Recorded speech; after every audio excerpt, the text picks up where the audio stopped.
ठीक है, तो हम अब कविता के स्पष्टीकरण की ओर बढ़ते हैं। आपने, उम्मीद करती हूँ, किताब खोली है, हाथ में पेंसिल है, आपके कॉपी रखी है पास में। नहीं तो किताब में जो कठिन शब्दों के अर्थ बताए जा रहे हैं, जहाँ ज़रूरी है वहाँ ज़रूर रेखांकित करके शब्दों को लिखिए। ऊंचा सदा रहेगा, ऊंचा सदा रहेगा, हिंद देश का प्यारा झंडा ऊंचा सदा रहेगा, झंडा ऊंचा सदा रहेगा। इन पंक्तियों में कवि कहते हैं कि भारत देश का जो प्यारा झंडा है वह सदा ही ऊंचा रहेगा। यह हम सबको प्रिय है, हमें इसे कभी भी झुकने नहीं देना है और ना ही हम कभी इसे झुकने देंगे। यह झंडा सदा ऊंचा रहेगा, तूफानों से और बादलों से भी नहीं झुकेगा, नहीं झुकेगा, नहीं झुकेगा, झंडा सदा ऊंचा रहेगा, झंडा सदा ऊंचा रहेगा। दूसरी पंक्तियों में कवि ने कहा है कि यह झंडा किसी भी परिस्थिति में, चाहे परिस्थिति कैसी भी हो, कितनी भी विकराल हो, कितनी भी विपरीत हो, कितनी भी कठिन हो, पर यह झंडा कभी भी नहीं झुकेगा। चाहे भयंकर तूफान आए, चाहे बादल छा जाए, यह झंडा कभी न झुका है न झुकेगा, सदा ऊंचा रहेगा। आगे की पंक्तियां।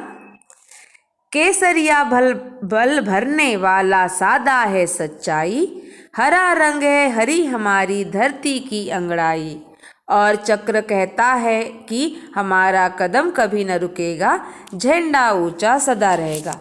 बच्चों, आपको मालूम है हमारे झंडे में 3 रंग है, केसरिया, नारंगी रंग, सादा यानी सफ़ेद रंग, और फिर हरा रंग, और उसके बाद उसके मध्य में चक्र है। चक्र में 24 तीलियां बनी हुई है। चक्र यह निरंतर चलने का प्रतीक है।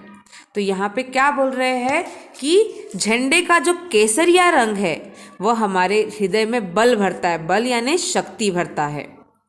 जो श्वेत रंग है, जो सफ़ेद रंग है, वह हमारी सच्चाई का प्रतीक है, और जो हरा रंग है वह धन्य धान्य से परिपूर्ण हमारी हरी भरी धरती का प्रतीक है।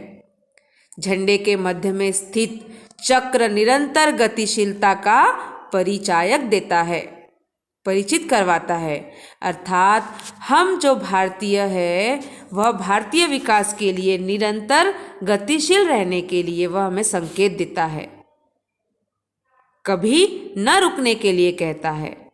झंडा हमारा सदा ऊंचा रहेगा, शान हमारी ये झंडा है, ये अरमान हमारा, ये बल पौरुष है सदियों का, ये बलिदान हमारा, जीवन दीप बनेगा, ये अंधियारा दूर करेगा, झंडा ऊंचा सदा रहेगा।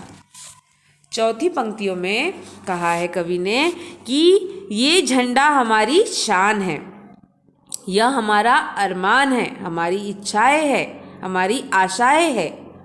लंबी गुलामी के बाद अपने ध्वज का स्वतंत्र ध्वज को अपने स्वतंत्र पाकर हमारे अरमान पूरे हुए हैं। भारतीयों के सदियों के बल पौरुष का यह परिणाम हमारा झंडा है। इसके लिए अनगिनत वीरों ने अपने जीवन का बलिदान दिया है। यह ध्वज भारतीयों के जीवन में दीपक का काम करेगा, अज्ञान कुरीति रूपी अंधियारों को दूर करेगा। यह झंडा सदा ऊंचा रहेगा। तो यहाँ पे जो जीवन दीप शब्द आया, देखो यह युग्म शब्द आया है। अंधियारा है, इसका विरुद्धार्थी आएगा उजाला, दूर, पास, सदा, हमेशा। तो इसी प्रकार से ऐसे कुछ शब्द हैं जिनके समानार्थी और विरुद्धार्थी यहाँ पर दिए गए हैं और आपको लिखने हैं।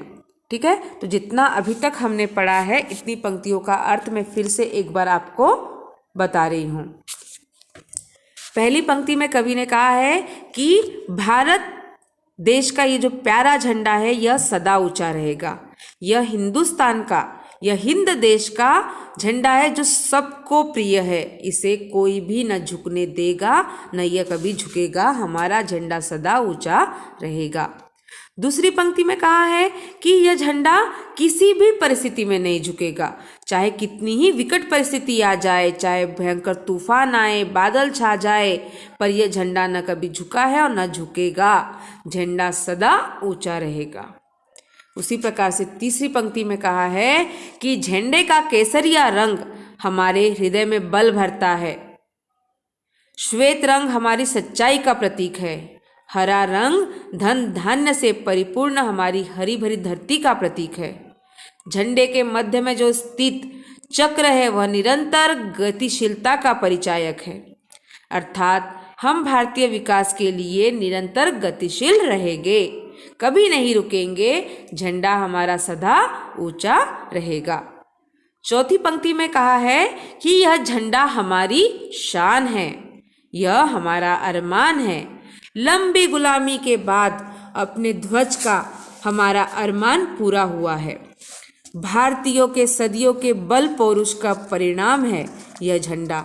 इसके लिए अनगिनत वीरों ने बलिदान दिए हैं। यह ध्वज भारतीयों के जीवन में दीपक का काम करता है, अज्ञान कुरीति रूपी अंधियारे को दूर करता है। यह झंडा सदा ऊंचा रहेगा। तो बच्चों, जितना भी आज की तासिका में पढ़ाया है इसे आप फिर से पढ़कर देखिए, कविता का वाचन और गायन करके देखिए। जितना पढ़ाया उसे याद कीजिए। अगले तासिका में हम अगला भाग पढ़ेंगे। धन्यवाद।